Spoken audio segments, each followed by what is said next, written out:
What's going on, everybody? Welcome back to another late night in the BrewLab with me, Lone Fox, your brewmaster in chief.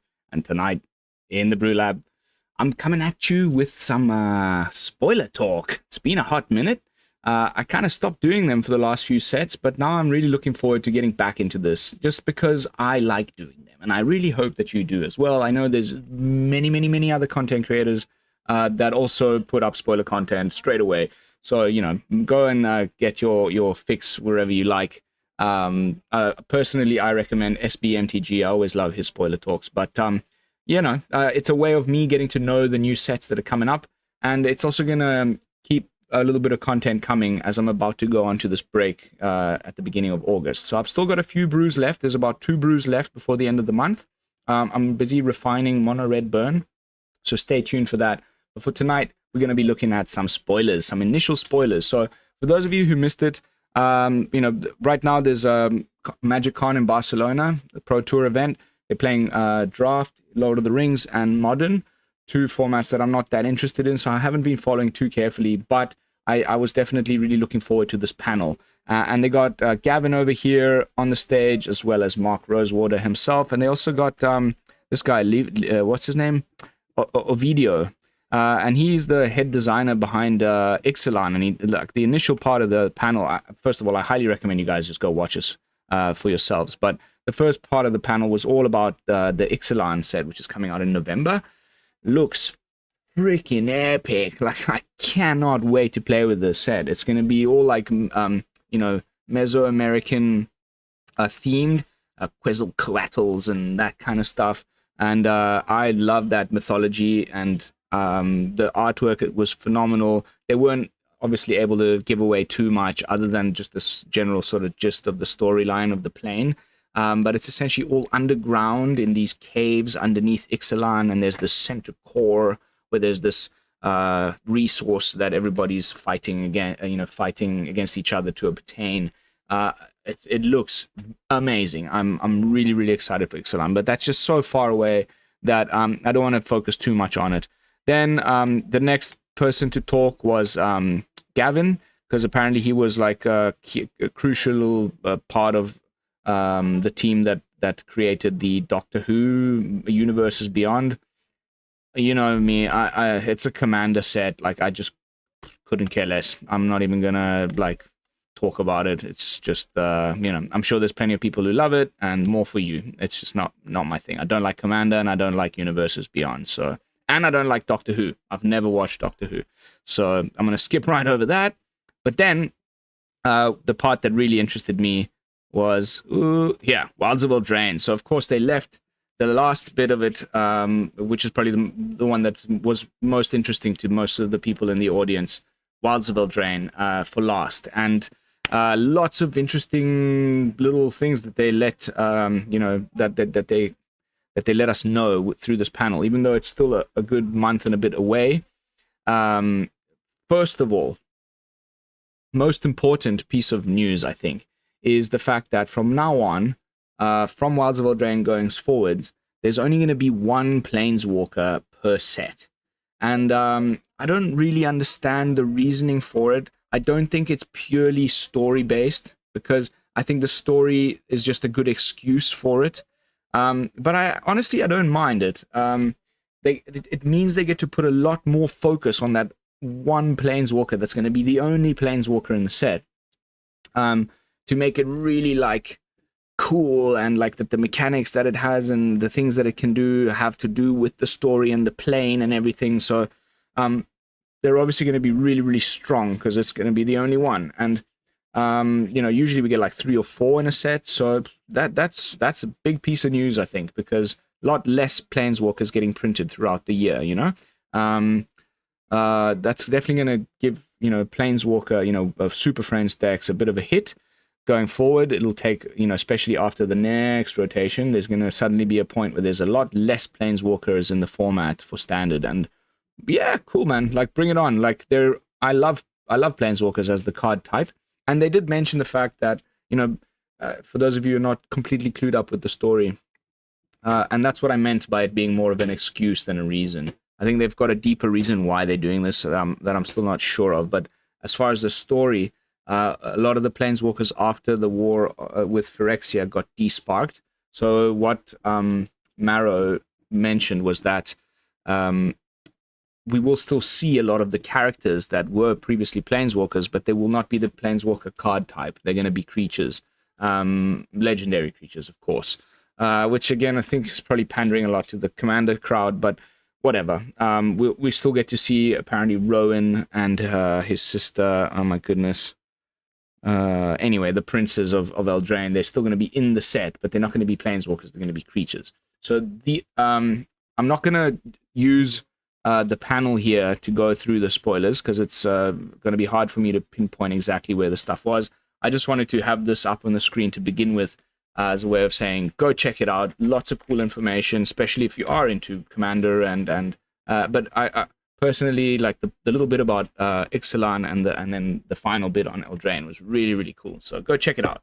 But now, of course, during these first looks, they do reveal some cards, and I've gone and put them all over here. So let's jump right into it. I'm going to go full screen. I'm also going to move myself a little closer to the cards.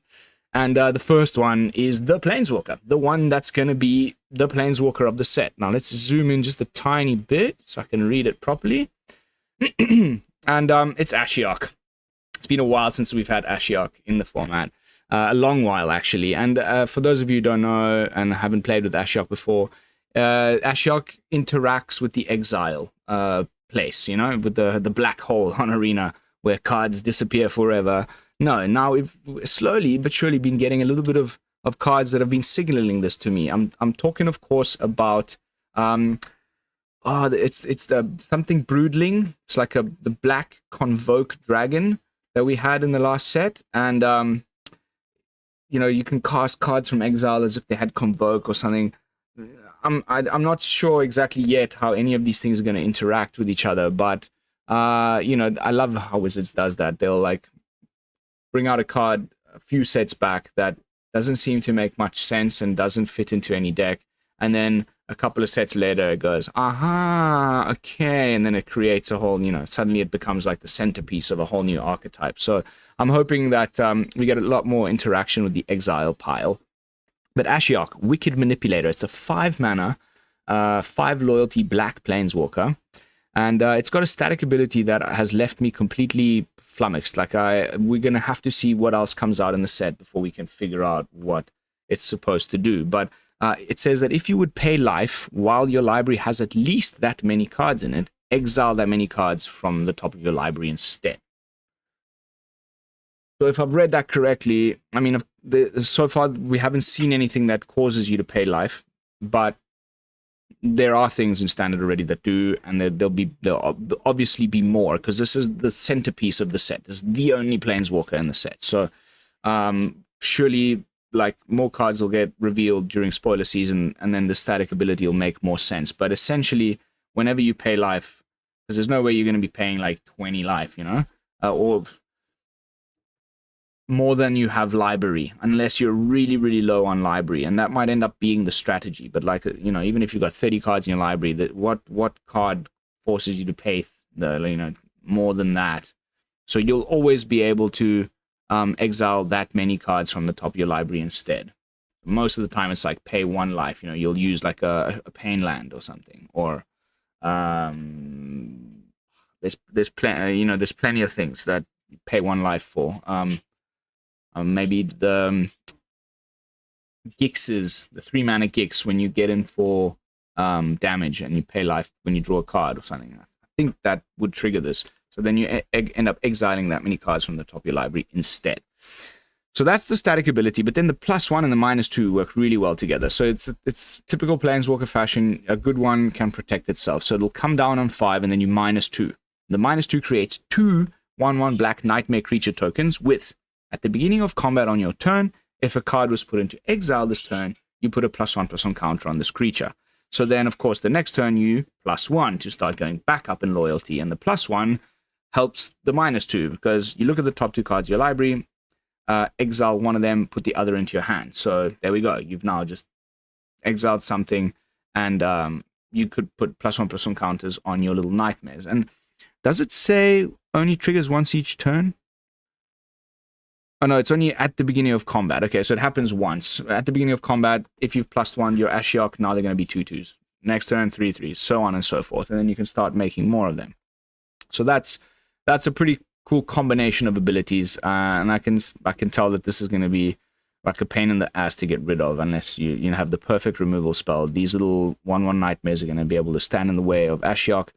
So she can tick away until at which point you can fire off the ultimate, which is an interesting one. -7, target player exiles the top X cards of their library, where X is the total mana value of cards you own in exile. So you essentially be milling them, but I don't know if mill is the right word anymore if things aren't going into the graveyard, but they're going into exile. But you basically you could potentially, by +1ing, you're always exiling some of your stuff. And then those mana values start to add up, especially if there's going to be other cards that support this archetype that, you're going to be putting all these things into exile. Then at some point you -7 and you sum up all of the mana values of the cards you own in exile, and then you exile that many of the opponent's cards, and it could just be a massive number. You just completely decimate their entire library and they won't be able to interact with that stuff again. So in a way, kind of milling, I guess. Again, it's left me very perplexed. I have no idea what to say about the static ability. The +1 and the -2 work really nicely together, and the -7 could be a win con in a sort of millish way. And let's see what other people kind of demands to be attacked, defends itself, but you can't just drop it on an empty board and expect impact. Foretell. Wow, it's really unique ability. It's broken combo that would be discovered by a magic hive of mine within the next 24 hours. Yeah, well, I think we need to see a few more cards. Unless we're talking about, like, eternal formats. Ashiok lost blue? Yeah, exactly. Okay, cool. So that's the first one. Next up, we've got Talion over here. Interesting. Probably more for Commander, but it's what it highlights is the comeback of little mini games within the game. So when it enters the battlefield, you choose any number between 1 and 10, and then whenever an opponent casts a spell with mana value, power, or toughness equal to the chosen number, that player loses 2 life and you draw a card. And I quite like that because, it's just a 4 mana 3/4 flying. And that, the usual argument is dies to removal.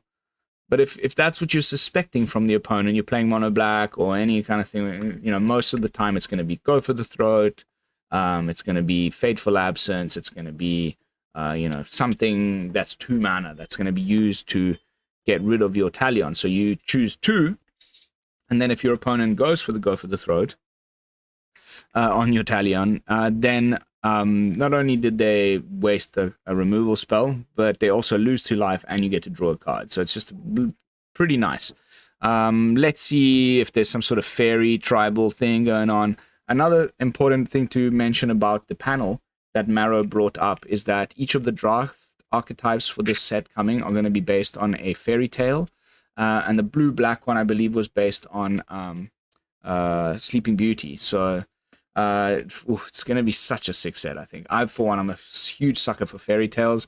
The black and green one, Golgari, is like Hansel and Gretel. There was also a Little Red Riding Hood for Gruul.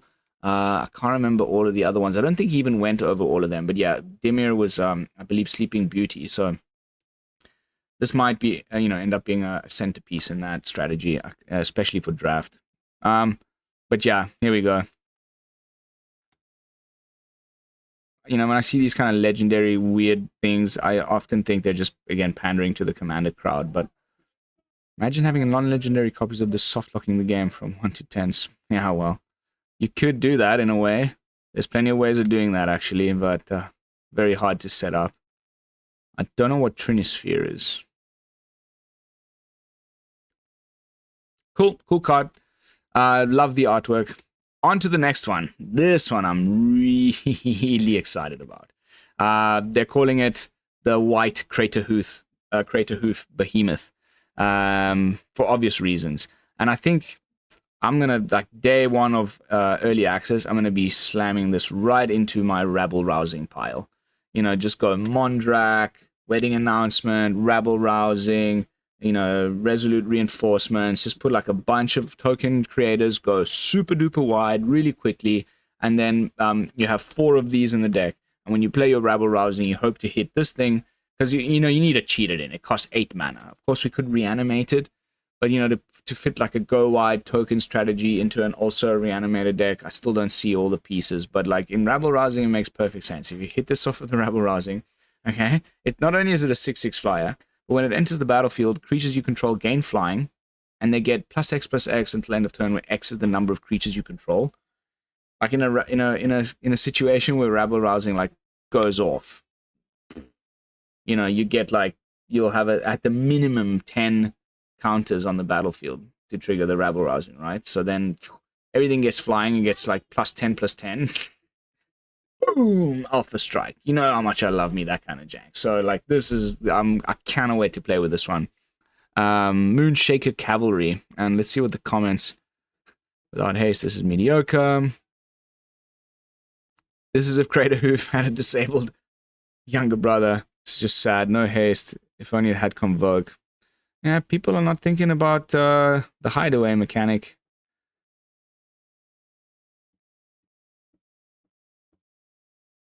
Yeah, I don't play Commander, so anyway, interesting card. One I can't wait to jam into some janky brews. Next up, this one finally showed off one of the mechanics, and I thought, you know, if I was already thinking well before this panel that we're going back to Edrainie, so they're most certainly gonna, you know, if they are gonna bring back one mechanic from the old Edrainie, then it'll be adventure mechanic. And Marrow confirmed it by spoiling this card, the Cruel Somnophage. The one thing he did mention is that whenever they do revisit an old mechanic, that they want to like change it a little bit.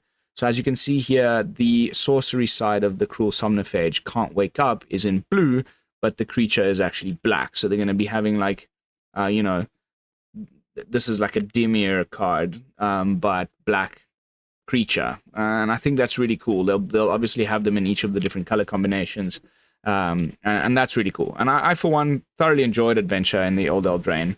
If it just wasn't so broken with all the other busted cards that was part of that set, like the Adventure mechanic itself is actually really good, and some of the cards are still staples. I'm thinking of like Bone Crusher Giant. It still sees so much play. The Spell Thief. There's so many cool. The Murderous Rider. And, you know, there was some cool adventure cards. So I hope that it's well made, and this particular one is great. Like in some sort of, I'm already thinking Invasion of Amonkhet, you know, Jace, Dimir Mill type things.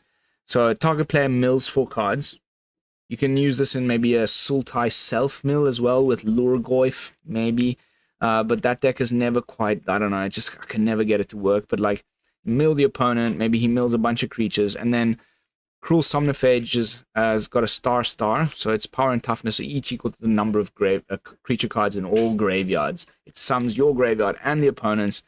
Can be massive for 2 mana. Like, you can play this later in the game and just like top deck this guy, and when you have 4 mana available, you go for the adventure first and then cast the creature right after, and it just comes down so massive. No evasion. I mean, it would just be too busted if it had like whatever menace or something, but I think I like the design, and I can't wait to jam it in some sort of Dimir Mill pile. Next up, the Tough Cookie. Look at this art. It's the ginger brute, or what was it called? You know, of course, it's the little gingerbread man. And I mentioned earlier how Golgari is going to be. Black and green is the Hansel and Gretel is the fairy tale that it's, you know, based upon. So obviously, you know, there's a bunch of like candy canes and other like sweets from the witch's hut in the forest, but you know, with a magic spin to it. So there's some creepy creatures, and here we have our hero brandishing a candy cane. Amazing piece of artwork, and not a bad card either. You know, typical. It's a food golem, so you can sack it to gain 3 life as if it was a food, and it makes a food when it enters the battlefield. And then it's got this cool little activated ability, which you can do multiple times. It's not tap And you can also do it, you know, you can do it during the opponent's turn. So you can pay 3, and then target non-creature artifact you control becomes a 4/4 artifact creature until end of turn. So, you know, you can make your food into a 4/4. You can make your blood token into a 4/4. You can make your treasure token into a 4/4. Cool, really cool little card. Cannot wait to jam it. And but the main takeaway for me here was this fantastic art. Yeah, that too. That too. Can imagine jamming it with the teething wormlet. Ideas.